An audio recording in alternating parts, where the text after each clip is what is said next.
अस्सलाम वालेकुम स्टूडेंट्स। हमारा टॉपिक है रेशो एनालिसिस का।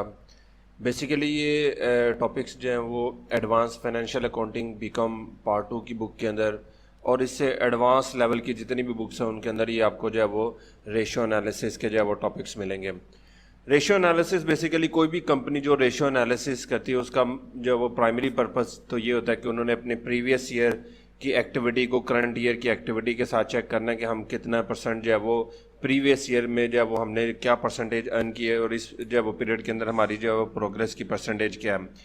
इसके अलावा जो है वो रेशो एनालिसिस है उसका जो है वो पर्पज़ ये भी हो सकता है कि इंडस्ट्री के अंदर मार्केट के अंदर जो दूसरी इंडस्ट्रीज़ हैं उनके साथ जो है वो कंपैरेटिवली हमारी जो है वो प्रोग्रेस जो है वो किस नौयत की है किस किस्म की है ये भी हमने चेक करना था, तो इसके लिए भी हम रेशो एनालिसिस जो है वो कैलकुलेट करते हैं। तो बेसिकली एक कंपनी जो है वो अपनी खुद की प्रोग्रेस को जो है वो प्रीवियस पीरियड के साथ कंपेयर करने के लिए या मार्केट में अवेलेबल जो दूसरी जो है वो इंडस्ट्रीज़ हैं कंपनीज हैं उनके साथ जो है वो कंपैरिजन करने के लिए अपने रेशो एनालिसिस जो है वो कैलकुलेट करती है। इसके अलावा कंपनी रेशो एनालिसिस इसलिए भी कैलकुलेट करती है कि हम ये चेक कर सके कि कौन कौन सी जगह ऐसी हैं जहां पर हमारी जो है वो निस्बतन एक्सपेंसेस ज़्यादा हैं, उनको जो है वो हम कंट्रोल करके अपनी अर्निंग को जो है वो बेहतर बना सके। तो ये सारी जो है वो डिफरेंट रीजंस है जिसके लिए बुनियादी तौर पर एक कंपनी जो है वो अपने रेशो एनालिसिस जो है वो करती है।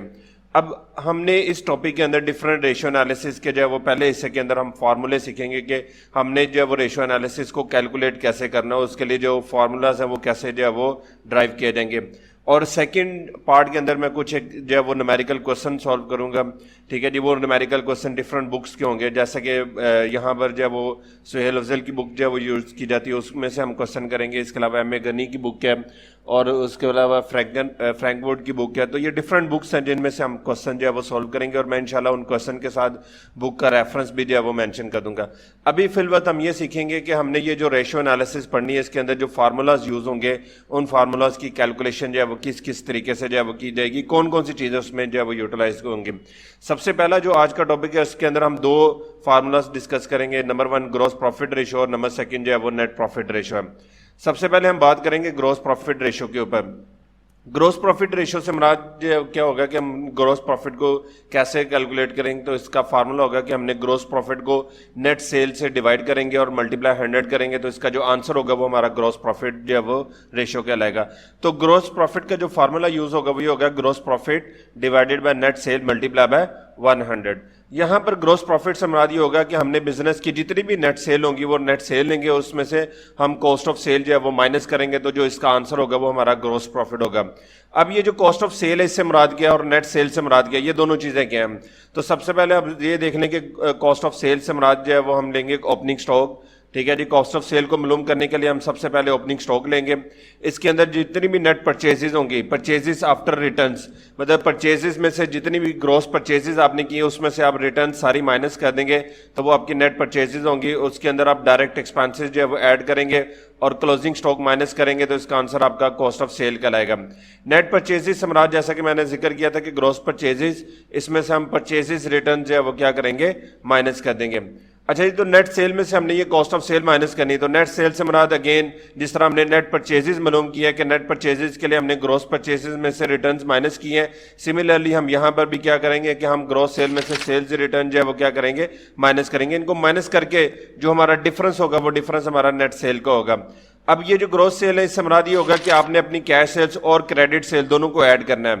कैश सेल्स को भी और क्रेडिट सेल को भी दोनों को ऐड करेंगे तो वो टोटल आपकी जो है वो क्या कहलाएगी, ग्रॉस सेल कहलाएगी। और सिमिलरली ग्रॉस परचेजेस से मुराद ये होगा कि आप अपनी कैश परचेजेस और क्रेडिट परचेजेस दोनों को ऐड करेंगे। उनके ऐड करने से जो सम आपके पास आएगा वो सम आपका जो है वो क्या कहलाएगा, ग्रॉस परचेजेस कहलाएगा। तो आपने ग्रॉस प्रॉफिट रेशो कैसे कैलकुलेट करनी है, उसके लिए हमने क्या करना है कि सबसे पहले हम ग्रॉस प्रॉफिट को नेट सेल से डिवाइड करके जो आंसर लेंगे वो आंसर से हम मल्टीप्लाई 100 करेंगे, तो ये हमारा ग्रॉस प्रॉफिट जो है वो आंसर आ जाएगा। एक बात आपने याद रखनी कि इसका आंसर हमेशा परसेंटेज के अंदर जो है वो मेंशन किया जाएगा कि ये ग्रॉस प्रॉफिट इतने परसेंट है। सपोज के जी इसका आंसर आता है 10, तो आप लिखेंगे ये 10% है ये। ठीक है जी, तो इसके लिए जो है वो ये सारी जो है वो चीजें यूज होंगी। सेकंड हमारे पास रेशो होगी net profit ratio. Net profit ratio का जो फार्मूला वो ये है कि net profit over net cell multiply by 100, कि बिजनेस का जितना भी नेट प्रॉफिट होगा उसको हम नेट सेल से डिवाइड करेंगे, नेट सेल से डिवाइड करके जो आंसर आएगा उसको मल्टीप्लाई 100 करेंगे तो हमारा नेट प्रॉफिट रेशो का आंसर आ जाएगा। अगेन बात ये कि इसका जो वो आंसर ये भी आप परसेंटेज में लिखेंगे कि फॉर एग्जाम्पल अगर नेट प्रॉफिट अगर आया 33 तो आप लिखेंगे जी ये 33% है, ठीक है जी।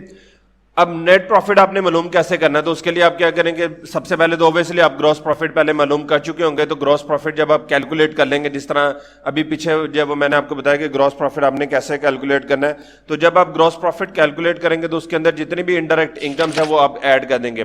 इनडायरेक्ट इनकम से हमारा जितना भी आप रेंट रिसीव करते हैं, डिविडेंड रिसीव करते हैं, डिस्काउंट रिसीव करते हैं, इन शॉर्ट ये कि सेल्स के अलावा अगर ये ट्रेडिंग कंसर्न है तो सेल्स के अलावा जो है वो उनकी जितनी भी इनकम होती है वो इनडायरेक्ट इनकम होती है, और इनडायरेक्ट एक्सपेंसेस जो है वो यहाँ से माइनस करेंगे। Indirect expenses obviously trading profit and loss account जब हम बनाते हैं तो वो एक्सपेंसेस जो हम प्रॉफिट एंड लॉस में लिखते हैं, ट्रेडिंग अकाउंट के बाद जितने भी एक्सपेंसेस बचते हैं वो सारे इनडायरेक्ट एक्सपेंसेस होते हैं।